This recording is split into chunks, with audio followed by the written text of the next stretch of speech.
get me wrong, I love my life. These concrete walls, these city lights. What I'm about to say, it won't make no sense, but I gotta get it off my chest. There's so much more than where you're from. It's in the fabric of your soul.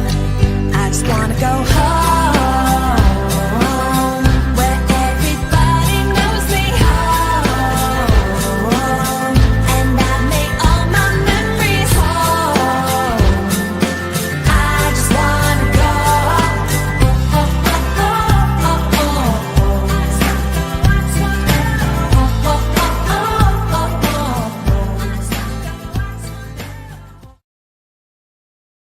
Hey everybody, come on into the Cajun Cooking Experience. This is Spuddy here on a Wednesday night.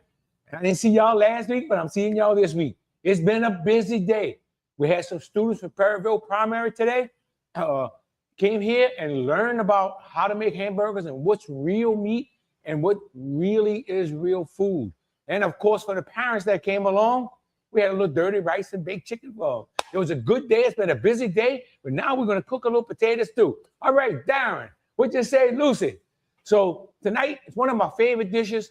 Man, if you grew up in the River Road and the river parishes, I promise you, not only you ate some potato stew, but you ate it probably with river shrimp.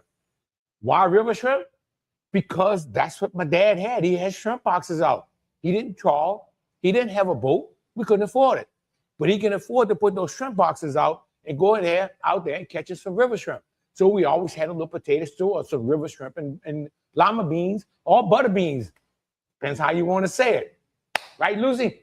So today, we're going to start off, the way I'm going to cook my potato stew, we can start off just making a roux. That's the typical way of making it.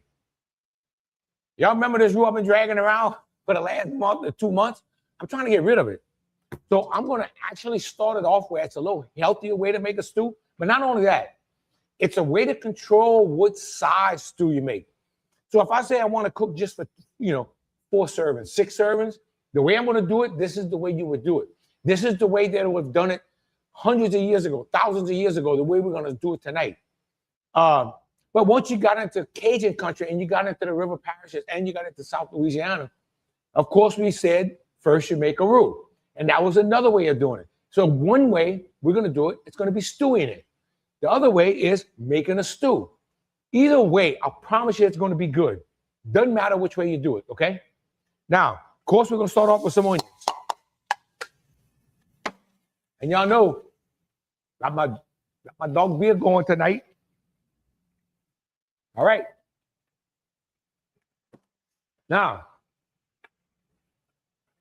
my buddy Timmy asked me this, and because he was being smart, but I'm going to just assume that he doesn't know any better. But he said, what's the difference between potato stew with shrimp and shrimp stew with potatoes? For those who may want to, because you can go, so what's the difference? Well, if I'm making a potato stew, I'm going to add shrimp in it. Potatoes are going to be the star. If I want to make a shrimp stew and I want to add a few potatoes in it, shrimp is going to be the star. What is going to be the dominant taste? The potatoes. Or the dominant taste is going to be the shrimp, depending on what kind of stew you're going to make. So I hope I helped my buddy out on that one. Boy, Alan, love me some potato stew. I told Timmy I would put that out there for him because I know he's a little slow learner, and I'm going to take care of my buddy Timmy. All right. So first, we're just going to cook these onions down and start building our gravy. And man, this is smelling good already. Now, what kind of oil do you use? You can use hog lard, which I'm running a little low on. So I had to kind of back off. So what I did, another oil I really like is avocado oil. It's got this neutral taste, and it makes really good roux and good stews. So either one, if you like the little healthier version, go to the avocado oil. Both of them are very clean oils to use. Yeah, Lucy, he had to come and ask the professional. That's right. And I'm glad he admits that. All right, Mildred. Okay. Now we're just going to keep this cooking down.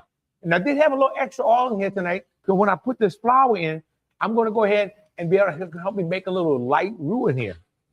Y'all seen me do this before. I love cooking this way, the way I'm doing this tonight. I love cooking it. But one of the things we're going to do, we're going to add some potatoes in there soon, because we're going to let potatoes, and if you go back in old recipes, you're going to find this. They let the potatoes actually not only be the star of the potato stew, but they let potatoes cook the way they smash up. What does that do? It gives you some thickening in that gravy.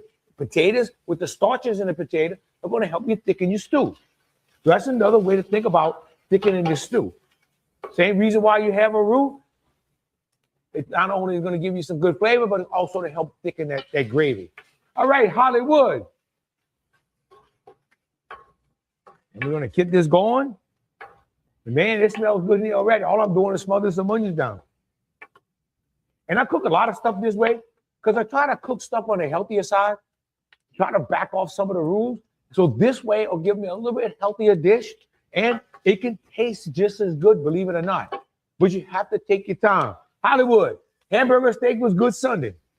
So I'm going to explain something. So this is something I was teaching the class here today, is that the difference is, and I was talking to some of the moms after, is that the hamburger steak I made, I went around, I found some chuck, I found some sirloin, and I ground those together. I mixed them together.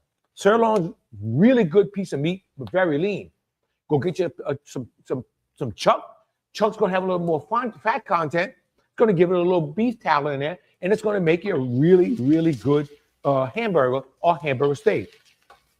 So this is why I like to grind my own meat. I don't trust buying ground meat in the store, but I always trust grounding my own, looking at the piece of meat, looking at the roast, and knowing what I'm going to grind up. So that's what I'm going to eat. And I promise you, if you do that, your stomach's going to thank you for it. And if you get away, you start grinding your own meat now, and you get away from buying store-bought ground meat, when you're going to go back to it, your stomach's really going to do a dance. You're going to notice the difference. Okay, we're going to keep these onions rolling down. And I'm going to go ahead and bring my celery in. And these are these things that, are going to take a little time to cook down. And, all we're doing with these onions is just bringing all the sugars up. Think of brown onions. Think of the grilled onions on your hot dog or your burger. Those grilled onions have a really sweet taste. That's what you want. Don, you too watching on the large screen. Don, how I look on that big large screen, brother? Wait, I'm a guy. I'm bigger than life. I've never watched myself on a large screen before. But I appreciate that, brother. All right. Oh, man, this stuff is smelling good. Something to do, this avocado oil is like a real clean oil. So it's really clean. Like when you're cooking it, it tastes pretty good. Miss you Sunday, had my cousin with me. Hey, that's all that counts, Hollywood. So Sunday, while y'all were over there enjoying life, I had to work. I was out there being the tour guide. One of the things I really love is going on these buses and just be a tour guide and tell them all about our culture, our food culture, our culture, the way we live, and also the history of our river parishes. And I can truly talk about the river parishes because I've lived in St. James and St. Charles, and I ran around in St. John Parish. So I've been to all of them. Back in the young days, St. John Parish had some pretty good bars. And then after Fat City, you can always go to Airline Motors and try to sober up at 2 a.m. All right, Kathy Lynn. Oh, Ricky. I know I just brought some memories back for people. And what I've done is while I was cooking the food this morning, I took a piece of chicken, a leg quarter. I threw it in my water to help make my chicken stock. So you can see the really good color in this chicken stock. And all the cut-offs of my onions and bell peppers and celery, some bay leaf, all that in there while I was boiling that leg quarter. Gave me some really good stock. Leg quarter, they're cheap. It's a good piece of meat to make you a good chicken stock with. And what you do, you boil it about a half hour, take it out, debone it, save the chicken meat for something, and put those bones back in and let it rip. But does it make a difference on what potato you use? Well, The potato you use is going to be your choice. I'm going to use Yukon Gold tonight. I'm also going to use me some new potatoes, okay? And under Belinda Moss, I'm going to guess that's my buddy Pete talking to me. Okay.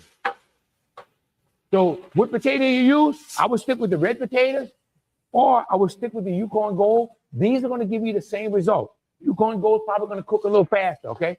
So I'm going to put these Yukon Gold in here to actually smash down. Dug by Irish potatoes today. And a lot of people in this area still grow the Irish potatoes. They still grow these things around here, or what we call the new potatoes. And about the same time your green beans come in, or like they say, you've been maybe having the spring rise in the river and getting you some river shrimp with the new potatoes. Oh, making that potato stew, yes indeed. This is the time of the year, life is good. Everything fresh out the garden. And a couple weeks ago, Yukon Golds have a great flavor. Darren, that is exactly right. I love Yukon Gold. And what it is, it's a pretty thin skin on it. I don't like to peel my potatoes anymore because you're peeling, you're throwing away a lot of nutrition in these things. So, get used to eating it. Now, when you go for the red potatoes, and I have some that are store-bought here, you go for the Irish potatoes, you go for the red potatoes, try to find you some that are thin skin. If they're real dark, they're old potatoes. Leave them alone. What I like to buy the potatoes, what they call the B-side. The little bitty potatoes you use for boiling. Those are usually young potatoes. They make a great potato stew. Get them. Don't go for the big potatoes because a lot of times those may be pretty old and you'll see that dark, thick skin on them. Then you have to peel them. I don't want that. But a little thin skin, yeah, my baked potatoes, anything I do with potato, I am definitely going to eat the skin on it. Because, man, there's a lot of nutrition in that potato if you don't. Now, some people will go, oh, man, skin, oh, no. All I'm going to say is get over it. Because why waste that nutrition if you're going to go and cook natural? Get everything you can out of it. So potatoes, I'm going to try to say this word, but the soup de pomme de terre, or the stew of the apple of the earth. That's what it's called. That was something I found in the old history books. I always love trying to say that. And what I'm doing, you just keep on bringing this. Every time you're going to get the moisture out of here and start, these onions start sticking to the bottom of the pot, you're bringing a little bit more flavor in. You're getting a lot of flavor out of here. And I'm going to go ahead and bring my bell peppers in now. Now, y'all know I like to use them different colored bell peppers. I'm going to put me a few Yukon Gold in here. Just to start letting them cook down. Gotta love a fella river rat. We definitely ran the streets. Oh, hell yeah, we did. Growing up in St. Charles Parish, I ran from Gramercy to New Orleans. On any night, I could be anywhere. And some nights I hit every parish. Back in the day, I wouldn't get started till 9 o'clock at night, come in about 4 in the morning. Now, hell, 8:30 at night, I'm in bed. Days are gone.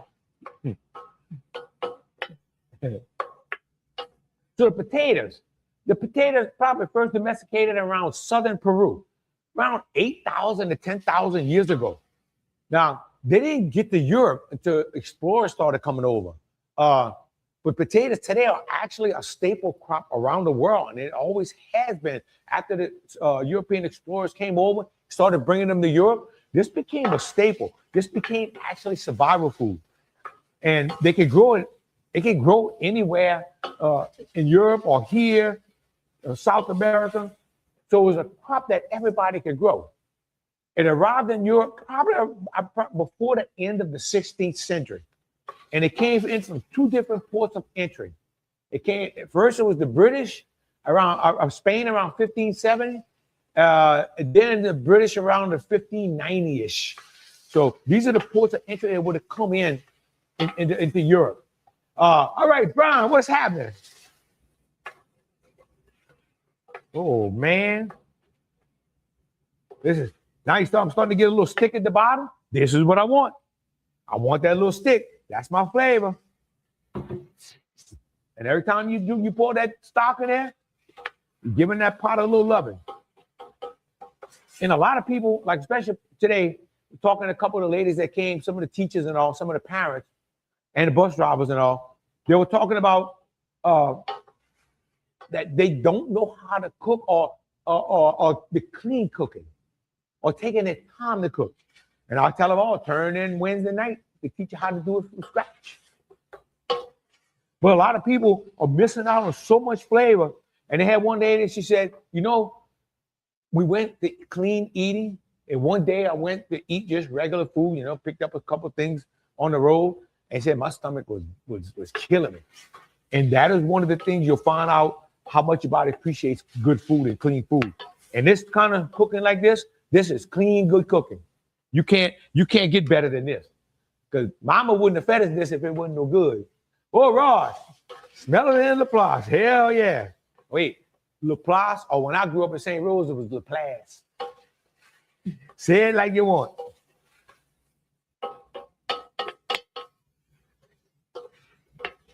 Oh, man. Take a peek in that pot. All right. Watch when I get that pot a little loving. Just making that little brownish gravy. It's starting to build up in here now.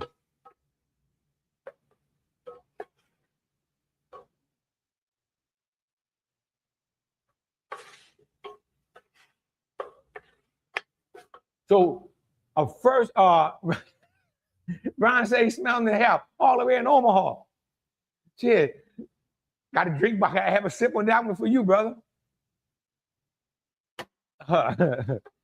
So, the first written mention of a potato is a receipt for delivery in 1567 in the Canary Islands. That's the first proof that the first mention of a potato. So you'll get this in old newspapers. Doesn't mean something didn't exist. You'll see when they start writing about it. A lot of our recipes are written not in a time, the big city papers and all. We won't see a lot of our cooking and recipes written in that back in the 1700s. But if you can find some of our local papers, which you can, but a lot of them are written in French. L'Observatoire, when it was, I can't remember what it was called, but it was started in Lucy. It was written actually in French. I can't read those. Once it moved after a few years, it actually started writing in English. Okay. Now that we've got our onions cooked down, we got a little flavor going on in here. I'm going to bring a little flour in here now. Remember, this is to help thicken my gravy and help make my gravy. But I got my backup over here if my gravy is not thick enough. Another thing you can do, if you don't have a roommate and you do it this way, you can always add a little cornstarch, okay? And that's when after it's cooking a while. But when it's cooking, you want to let it cook, reduce, bring a little stock back in and let it keep reducing. That's going to help get you a lot of nutrition out of everything cooking in this pot. What you don't want to do, man, you don't want to rush. That's the one thing you don't want to do. You don't want to rush it. Okay, take a peek in that pot. You see we're starting to stick at the bottom of this pot. That's kind of like a dry roux is being made. Now, remember, I have a little oil in this pot, so it's kind of semi-dry. And we're going to let that cook down a little bit. Now, you don't want to burn it, so you got to keep it moving because it's sticking at the bottom of this pot. You're using a cast iron pot, man, you keep this thing moving because it will burn. But it's going to do a really good job. Don't let it scare you now. And a lot of times I just want to make me a little gravy, like a little mushroom gravy or something. And a lot of times this is how I make my little mushroom gravy. Instead of making a stew, I'm just going to go ahead and brown some flour like this in the bottom of a pot. Okay. Plus dragway, memories of the past. Oh, hell yeah, what's happening rolling? Okay, now I'm going to add the stock. You see you still got this, we got this stick going on down here. Let's bring in some of that stock now.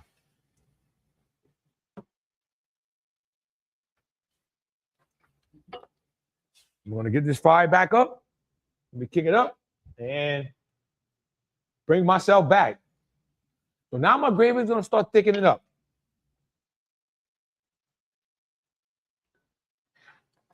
Now I'm going to go ahead, bring my sausage and andouille in. Now, I should have brought that in a little earlier so I could fry down the bottom of that pot. I was too busy talking, I forgot.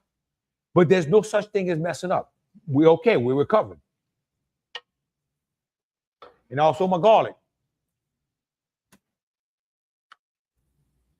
Garlic is one of those things that's optional. You either like it or you don't. When I cooked a lot, when I had my restaurant open, I couldn't use garlic. So many people didn't like it in this area that I had to really back off. When you're cooking for the public, you have to be careful because you got half of the people just can't, they don't like it or they just can't take it. Okay. So now we're getting this back, and boy, we're starting to bring all that good gravy down from the bottom of that pot.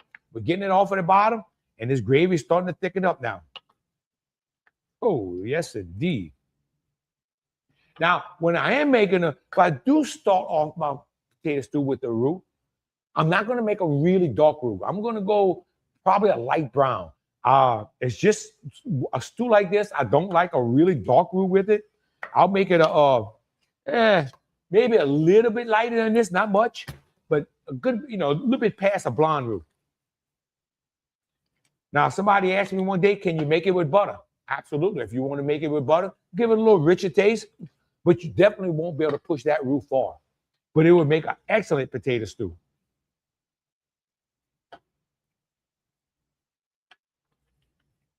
Oh, man. Okay, got this thing going now. So it's believed that have you ever seen English peas in it? Mark, good question. So I've never seen it, but I would have no trouble putting the peas in it. None at all. I think it would give it a good flavor. Out here, in our area, you probably wouldn't have seen it, but you have to go back and think, like this potato stew would have been being made maybe by poor people at that time. So potatoes were a survival food. And a lot of people that didn't have anything, they might just have a hanging pot, had some hanging pots that had grown some potatoes in. Potatoes actually saved the world. So if they had some peas and they could add nutrition to that stew, I think they would have put it in there. Or you think of like a hobo stew, a mulligan stew, potatoes would have been in it, peas would have been in it, carrots, a little beef, a little pork, whatever you could put in it, especially the hobo stew, whatever you could put in it, that's what made your stew. It didn't have a tight definition. It was whatever you could find to make that stew. It was survival food. It's believed that the potato by the 19th century had replaced the turnip and the rutabaga. Those people would have been doing this like a turnip stew instead of a potato stew. Okay? And turnips would work really good in here. And if you wanted to mix some potatoes and your potatoes, some turnips in your potato stew, that would work also. And if I had a turnip, I would definitely, absolutely put it in. Now, what you don't want to do, you don't want to put as much turnips as you do potatoes. The turnip's going to overpower it. Maybe just one, nice sized turnip would have been good just to give it a little different flavor. But if you put too much, it will overpower it, okay? Oh. Take a peek in that pot. And you see that good gravy being built down here. It's got a good color.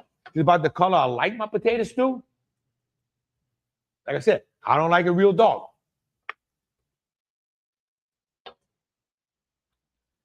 So it's believed that throughout the 19th century, this potatoes was probably the most important food that they had.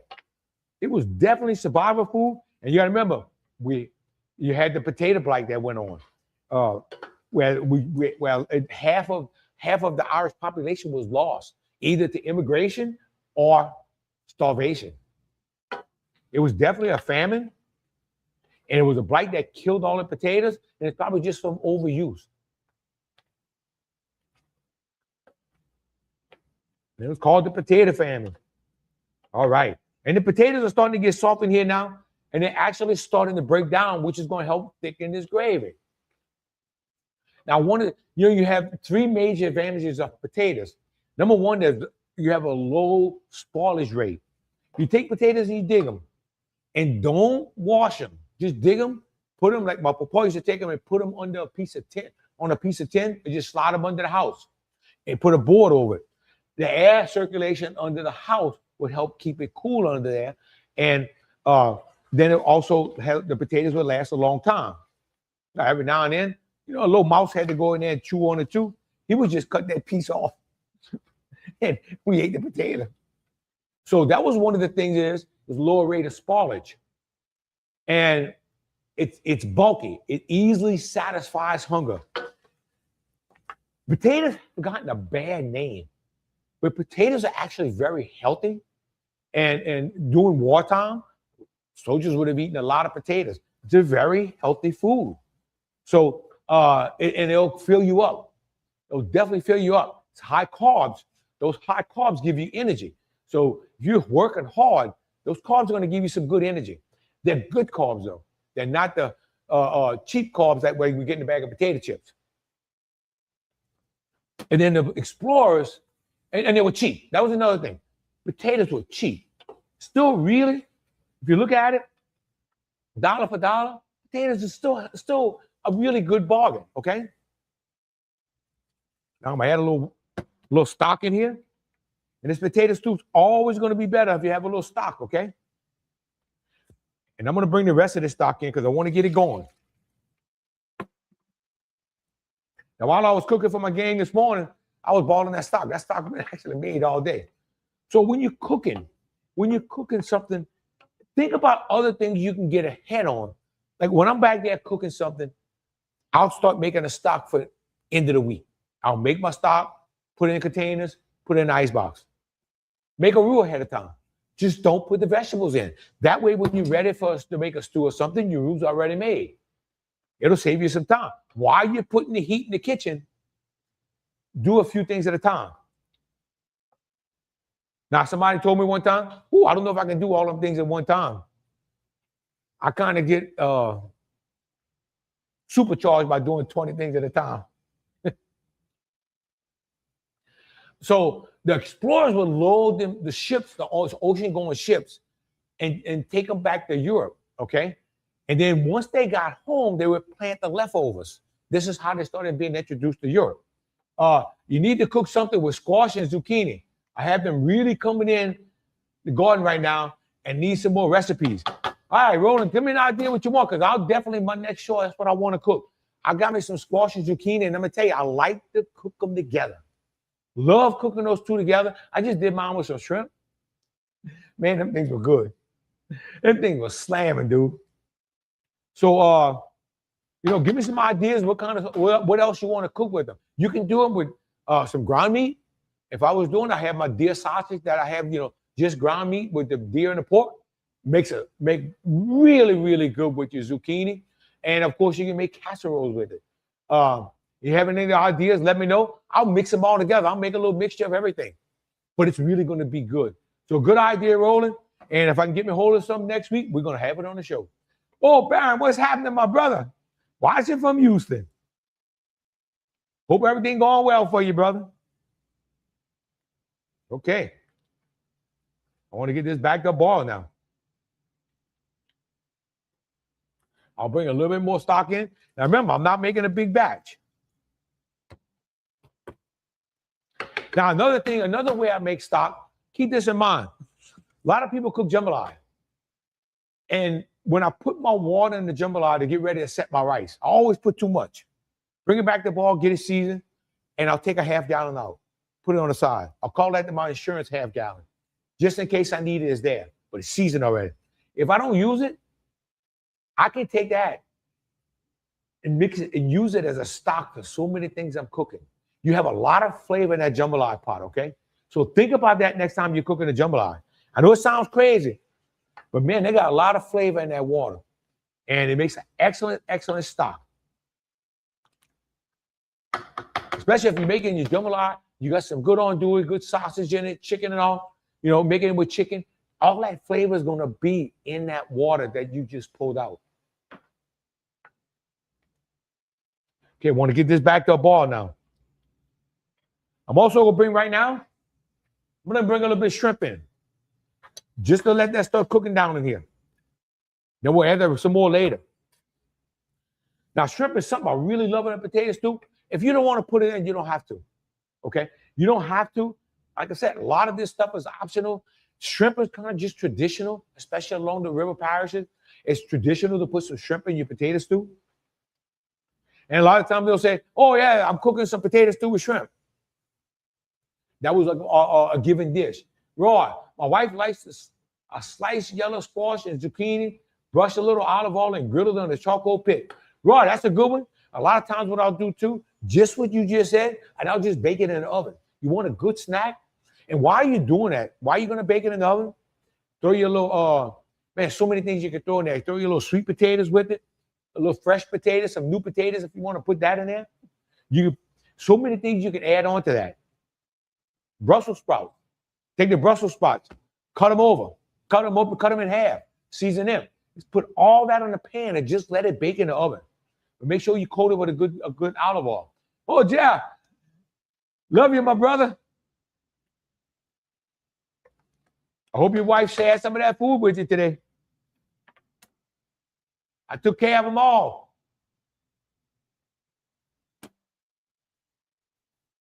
So, potatoes at one time, though, they were regarded with suspicion and fear because they belonged to the nightshade family. Europeans assumed that the resemblance of nightshade meant that it was a creation of the witches or the devils. So there was a lot of superstition on potatoes. And I've even read articles where people didn't know whether to eat the potato or eat the green, eat the plant. They really didn't know. All this was a learning process. When they got to the United States, people were very skeptical of eating the potato. Oh, I can't believe she didn't send you no food, yeah. Yeah, tell her she busted. So economic turmoil would lead to mass poverty, and the poor families could survive on potatoes. And I try to eat potatoes at least once a week. I love roasting them in the oven, or that's my favorite way. I call them my French fries. That's the way I make my French fries. And you put them in there and let it get a little crispy. Oh, Lord. And I always have like a little mixture of Brussels sprouts or something with it, other things that I like. Like you said, some squash, some zucchini. Just put them in another pan. Have two pans in your oven. Man, you're gonna and it's good snack food. It's really, really good snack food. All right. Now I'm gonna bring a little bit of this roux in it.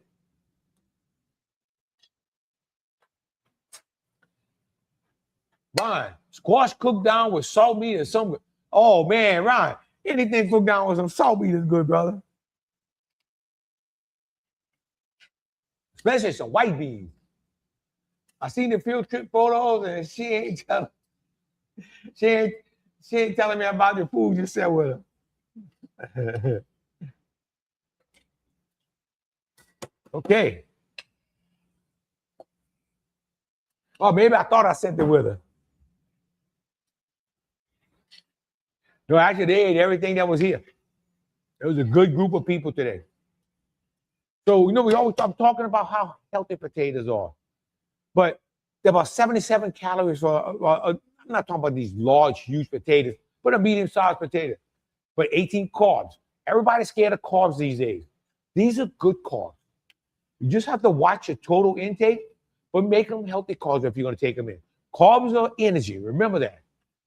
3 grams of fiber, so they're good with good fiber. You have good protein, 2 grams of protein. And a good source of vitamin C and B6, potassium, magnesium, folate, and iron.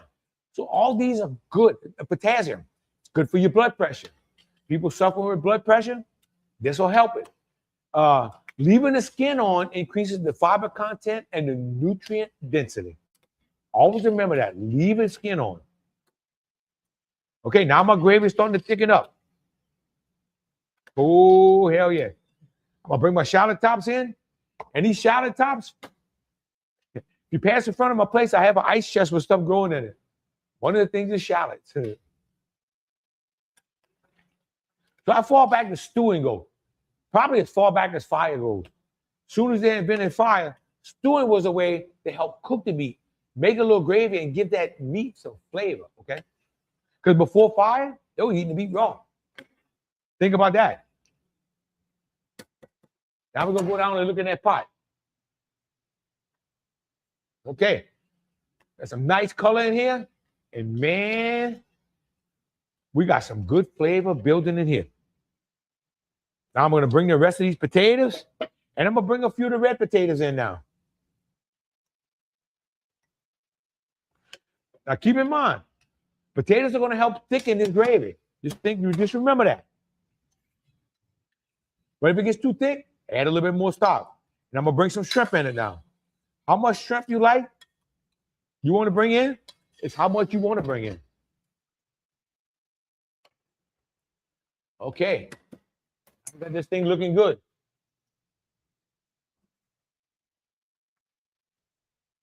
Oh, hell yeah. Now, if you want to add just some stuff like some dry shrimp or something, you can definitely add that in here if you want. You want to add your little dry shrimp, something like that, a little shrimp powder. Be careful with the shrimp powder. It is a little strong. It's a little overpowering. And look at this side. This right here, a feed probably about 10, 12, about 12 portions, okay? Good 12 to 15 portions. But you can eat this, then put you some containers up and have it for later. It's not a big pot. So if I cook this whole pot, I mean, I can feed 30 people with this. But I've got a nice little size here that I can also not only eat a couple times on it, but put some in the freezer for later. Martin, man, thank you. Once I do this, looks delicious. I can tell you one thing, it's smelling delicious too. Make sure I got my fire all the way up. And one thing about the way I did it, the one thing I'll feed one gem. The way I did it like this, you can take your time with it and really get a lot of flavor out of everything that you're putting in it. You're really controlling everything that you do. This is why I like to cook these small dishes like this. When you're cooking the big pots, you lose that control sometimes.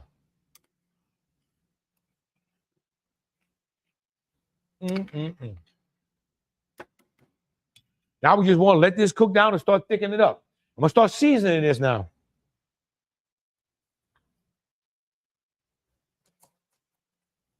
A little Himalayan pink salt. Okay, I don't want to put too much. I'm going to come test this because remember my sausage andouille has a little flavor. That stock has a little seasoning in it too. So I have to be real careful with this. A little pinch of black pepper. Now that I don't have to feed the masses, I love, again, that I can now put black pepper in my food. A little red pepper. And you know, always got to help my brothers that are farming sugar cane. Give them a little sugar. And no, that's not part of the recipe. I just giving some love to the cane farmers.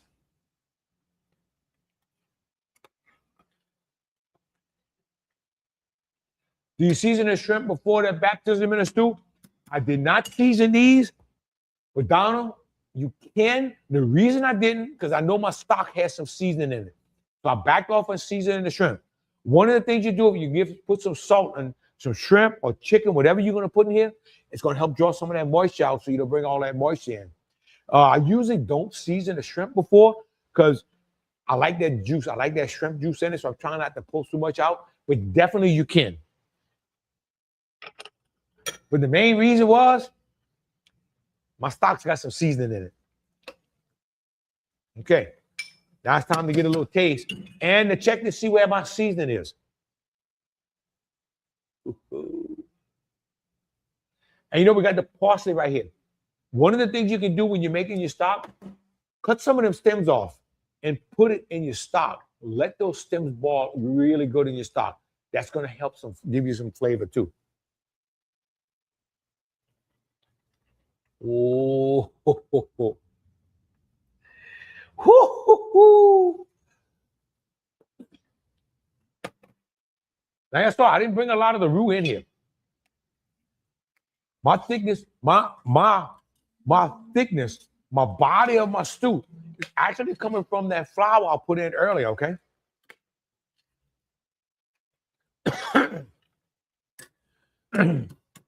So we made the way we're making it tonight is about as healthy as you're going to make it. Oh, let's give it a little blessing. You got to baptize it. Harvey, I never had it with shrimp. I never had it with shrimp potato stew. Harvey, you're going to like it, brother. I promise you're going to like it.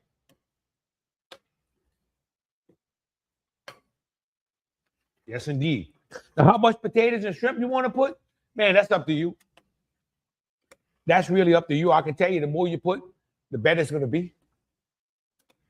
And I like to mix the Yukon Gold with the red potatoes. I really like that combination. And one of the things I can pull up on my computer, if I can get to it, is these are your different kind of potatoes and what how you use them for cooking. So the starchy potatoes, that's gonna be your baked potatoes and your yams. So those are two potatoes. Remember, they're gonna be a little starchy. There's your waxy potatoes, which I've never really had any of them. And the all-purpose, the Yukon Gold and the red. These are the ones we're using tonight. The idea for pan frying, roasting, and stewing. So these are kind of like your all-purpose potato. These two potatoes that we're using tonight. Now, if you want to put you some bakers in here, absolutely, go ahead and put them. It's definitely not going to hurt. You won't hurt anything if you put some in here. That's starting to get hot now. Oh, man. Now I'm going to bring my parsley in. Then we're going to start testing this. First test coming up. Y'all know which one it is. It's definitely going to be that French bread taste. They're thinking that potato stew, probably. So you always hear it called Irish stew, too. Thinking that's where it actually started at. But I'm telling you, stewing's been around for thousands and thousands of years. So they'll say that it started there. I guess the modern version, with the stewing of potatoes and stewing of everything, been around a long time. Okay. Now, let's see how that French bread test is coming out. So potatoes in the United States, they were widely grown through the 1600s, and they were, but they came in through the 1600s, but people really didn't catch on. And it went almost a century till people actually started catching on around 1719. Started getting population started growing. And 1721, remember, these are when the Germans came to the German coast, St. Charles and St. John parishes. I know for a fact potatoes would have been grown in this area, and we're still growing them today. No doubt about it. That would have been our ancestors.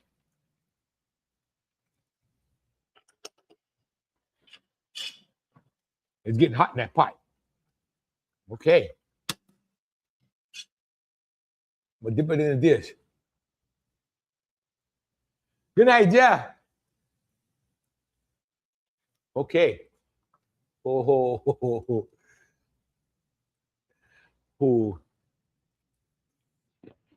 Holy cow. Now tonight, I didn't cook any rice. I can eat this without rice. I'm going to eat it over French bread tonight. Yeah?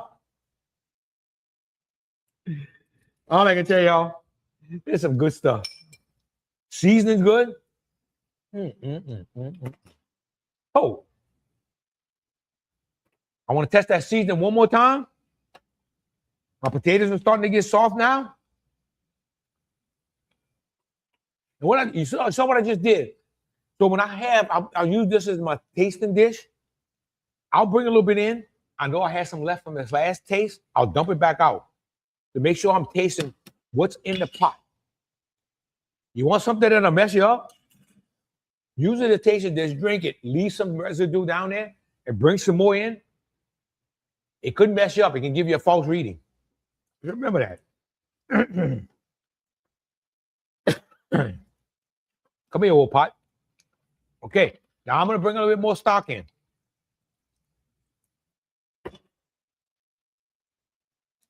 See, it's starting to thicken up a little bit. So this is what you want to do. You want to bring a little bit of stock in and just keep reducing it.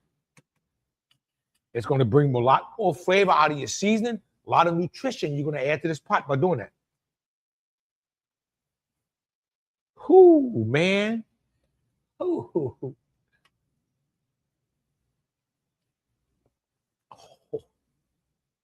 Now keep in mind, watch your seasoning. Tomorrow, this is going to suck up some seasoning. You also, your potatoes suck up a lot. This is going to be much better tomorrow, but this is good tonight. Damn. Oh. So since I forgot to cook the rice,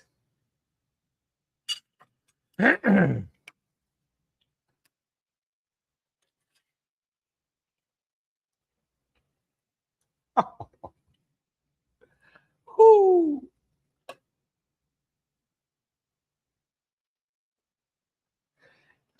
And one thing, you gonna go, they don't take long to cook. Just keep that in mind. And your red potatoes, you cut them up small, they'll cook pretty quick. You won't be here all day waiting for potatoes to cook. You let these potatoes suck up all this gravy. Oh, yes, indeed.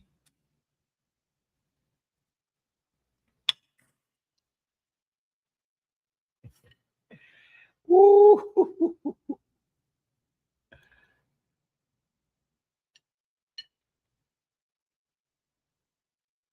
Lower my fire a bit. Let's see how it's coming out now. Many stews that my mom would have cooked back when I was young, I would have eaten like this. Over a piece of sliced bread, over a piece of French bread. Liked it much rather this way than with rice. But I was a bread fanatic.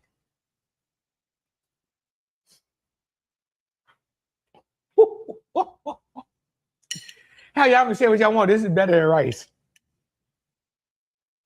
Oh, hell yeah. Oh. Little piece of shrimp. Wow. Little piece of potato. Potatoes are almost done. Y'all, this is your basic potato stew with shrimp. If you want to leave out the andouille sausage, you want to throw a little salt meat in it, it could work good. If you don't like a lot of smoke flavor, don't put it in your sausage. I just like the little smoke flavor. Somebody today said, when I said I was cooking it, in fact, I went vote. The lady was saying, well, you know, andouille is cheap, it's healthier than sausage. I said, well, not if you're making your own andouille sausage, you can control that. But this is why I mixed both of them in, because this way you're not loading it all with sausage to let out too much fat. And I also know my sausage is going to be more on the lean side than the fat side. Okay, that's it. There's our potato stew. Man, make it something this weekend. Good rainy day dish. Good just comfort food. Something good to just sit down and chill on, okay? Oh, really, one of my favorites. Thank you, brother. One of my favorites, too. All I can tell you, you grew up in the river parishes and you didn't have potato stew, I want to know about it. I think everybody made a potato stew. And the main reason was it was cheap and you can feed a lot. They're spread out and you can have it. I mean, you can have leftovers. You can have it for 2 meals. It went a long ways. And that was the main reason to have it. And the shrimp were out the river and the potatoes were out the garden. Y'all, good night. Next week, if I can get some squash, some zucchini, we'll do something with squash and zucchini. Because I'm going to tell you, coming out straight out the garden, man, these things are good. I don't care how you cook them, they're going to be good. Simple to cook, easy to cook, quick to cook, okay? Lucy said, not her mama. Oh, Lucy, I'm about to give you some of this one because I feel like it was let down. Thank you, Donald. All right, thank y'all very much. Love y'all. See y'all next Wednesday. God bless y'all, and thank y'all for tuning in. I don't cry when it rains no more, or I get dirt on my shoes. I don't mind climbing 8 more floors, 'cause these stairs are all here